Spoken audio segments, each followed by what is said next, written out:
as you know, here on Flory Models, we like to try something a little bit different, get into new things, and we're very open to ideas and suggestions. One of these ones came along the other week when Warhammer came up in the forum. Some of the guys were talking about it. I say the other week, it's probably a couple of months ago now. But some of the guys were talking about it, and obviously it's a big thing. Obviously your kids are into it and stuff like that. And really, it's a side of modelling that is a proper art form of its own right. Painting figures is something a lot of you know I am terrified of because I'm not very good at it, and it's one of those things, if you're not very good at it, know your limits, I say, stay away from it. Something I'd like to learn and spend time to learn and know properly. But certainly things like Warhammer, you guys doing all these tiny little figures, and the repetitiveness of doing it, because you're not just doing one, you're doing armies of them and everything else. Anyway, one of our members, obviously is into this in a bit of a way, sent me this kit and had a look, and he said, look, just keep an open mind, have a look, have a review of it and see what you think and everything else. So lo and behold, he sent me down this one. This is for the Warhammer 4000 series. Okay, and this particular one is for, what are they called again? The Necrons, or Necrons? Necrons, I should think is probably better. Okay, as I say, forgive me for all you guys who know Warhammer. I know absolutely nothing. Somehow, and let's face it, I'm into pretty much all the geeky stuff. I am probably the biggest geek you can meet. Warhammer, somehow, I missed it. I missed the boat when that one came along, and as I said, it's one of those things. But generally, having a quick flick through the magazine, or magazine, manual, book, whatever you want to call it for this one, it just shows the depth of everything that goes on. So to start off with, we've actually got, it's like a match pair system this, obviously they're available separately. You've got the book. Okay, this is everything from obviously your colour callouts, your guide, the background history to everything that goes on with these, obviously talking about who they are, where they come from, where they're going, and all the rest of it like that. Everything in full detail. It is the complete, you know, almanac of absolutely everything you would ever need to know about this particular one. And then obviously a lot of it is devoted to the rules and, you know, the weaponry and what they do and the maneuvers they make and everything else within the game. Okay, but generally, as you can see, great photos for actually what you can achieve and what you can go for and absolutely everything else like that. And again, Citadel paints, brilliant stuff. Hand painting, I still maintain they're one of the best hand painted paints you can get. So down in here, which is still sealed, we're just going to stick a blade in here. Okay. So in the box you get, as I say, beautiful artwork is everything on these. They're absolutely fantastic. So on the back you've got your brief history of actually what you're going to get in here, what you're actually going to get. So it's saying your contents, you're going to get 20 warriors, 5 immortals, 5 scarab bases, 1 ghost arc assembly, blah blah blah. Okay, and obviously because of how popular it is around the world, you will find a lot of it is in many languages. So in the box, which is very heavy, you actually get this lot. Okay, the first thing that jumps out to me is there's a lot of plastic in here, and it is absolutely solid plastic. This isn't your, this is more reminiscent of sort of an ABS plastic rather than a styrene. It's heavier, it's thicker, it's more solid, it's chunky.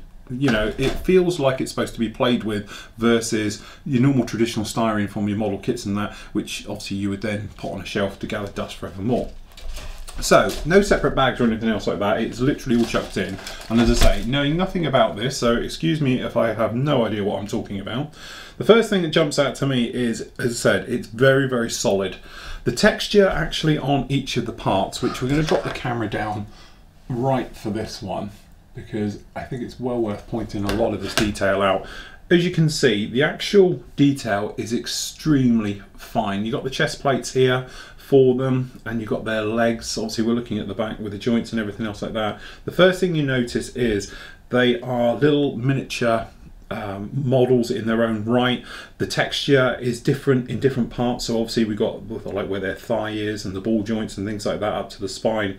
They're different layers, so it's like the mold itself has been textured so it transfers onto these as you make your way through. So down here we've got the shoulder rigs, as you can see down there, and then if we flip to the correct side you've got the skulls. Again, each of them are beautifully done. The detail is absolutely exquisite on these.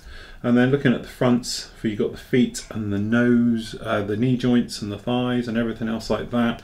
And then over here we've got weaponry, so we've got arms which are all fitted on ball joints. Makes you interesting to know how they're going to fit to the body in a moment. Okay, and then the guns, as you can imagine, beautifully detailed right the way through, and those on the top, and I imagine we're going to get multiples and multiples of. Okay, so that's a multiple of that, and that's a multiple of that, that's a multiple of that, that's a multiple of that, and then we get to this one. Again, not knowing what I'm looking at here, so we're guessing this is something to do with one of the ships. Picture, where's the picture? Yeah, this is going to be the actual arc itself, the main ship running down, but as you can see we've got the spines, the chest plates, the rigs and everything over here. If we just run it down, as you can see, some nice work there. We've actually got injured soldiers as well, so we've got legs missing off of them. That's not just a mismold, they're supposed to be like that. Okay, and then if we move down to the next part, as you can see we've got weaponry, all the rest of it. Then over here again, more weaponry parts, and then up to the top. And then if we flip to the other side, you can see extremely well done. But the thing is that I noticed this thing weighs a ton. It's a lot. It's not just your normal, sorry, excuse the phone, it's absolutely something different. It's, let me just get rid of that. Okay, so this will be the ship again. So actually what you've got down here, we'll do it this way around, it might be better. As you can see, some nice recessed detailing, very solid as you'd imagine the way it should be. We've got the other part to it there, and then on the other side as you can see some more of these parts. Very, very chunky. Obviously we've got different soldiers, these are bigger guys, just down here as you make your way through. Okay, and then you've got more of the actual army itself, different ones, different weaponry. As you can see, some very nice touches in this with the old weaponry fit. Some more bodies, more heads. Let's say you get 20 soldiers, I think it was 5 of the bigger ones, and then the ship itself. Also what you get is all your bases, as you can imagine, just like that. You also get, reminds me of my Star Wars days. Okay, so you've actually got some very nice fluorescent, sort of probably glow in the dark stuff as well for the actual weaponry themselves. Bigger faces for the bigger crew. Then you've got the actual decals. So the decal sheet, as you can see, we just tow this camera out a little bit more now. As you can see, some nicely done, some nice technical with a circuit board print, things like that. Looks all very good, very much in register. Okay, we've got a couple of clear parts just down here. I assume that's for a stand. And then we've also got, sorry, some more of those. So we've got those. We've also got this clear base as well. That's just a tab. So we've got a clear base. I assume that's for the carrier ship to come down on. Then, deep amongst all of this, we've actually got this one here, which I assume just talks about assembly. So as you can see, we've got the assembly for the soldiers going down there and the weaponry fit. And for the other ones, as you can see, and again, all the different types you've got. And again,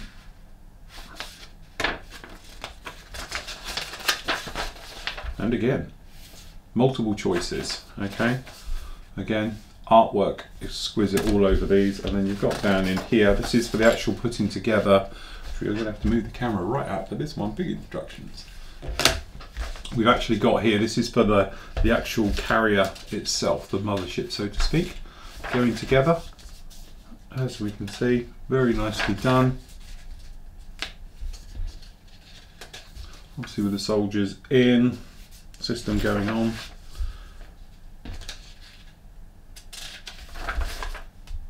Okay, and then finally we're into the back for the final assembly. There's that clear part we were talking about for the plinth for holding it up. Yet more soldiers. Okay, all the way through.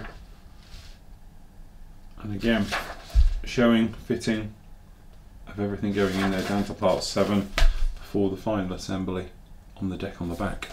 So there we go. That is, to be honest, the first time I've probably looked inside one of these kits. Now, I know everyone says they're very expensive and all the rest of it, and I appreciate all of that, but a couple of things have jumped out to me as I've been going through this. First of all, the quality of the actual sculpting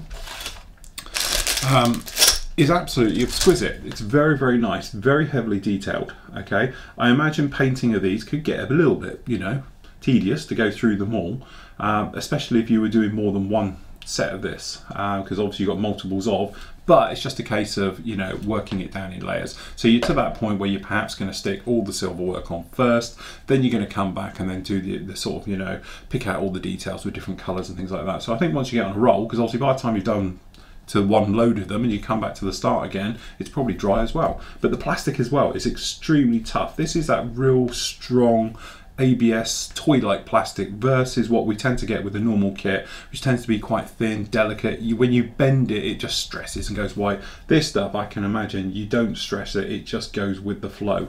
So it's a pretty solid item once they're built. You're not going to be in a situation of it having to worry about it falling apart, which is, again, is what I assume this stuff is designed to be played with and used, you know, on a sort of weekly basis. So it's really there to be picked up, handled and carried and manoeuvred around the playing field itself. So there we go, our first look at Warhammer 4000. Some very nice details, some fantastic sculpting, but artwork and the detail and everything else that goes into these is absolutely wonderful. So there we go, that is the Necrons Warhammer 4000 series.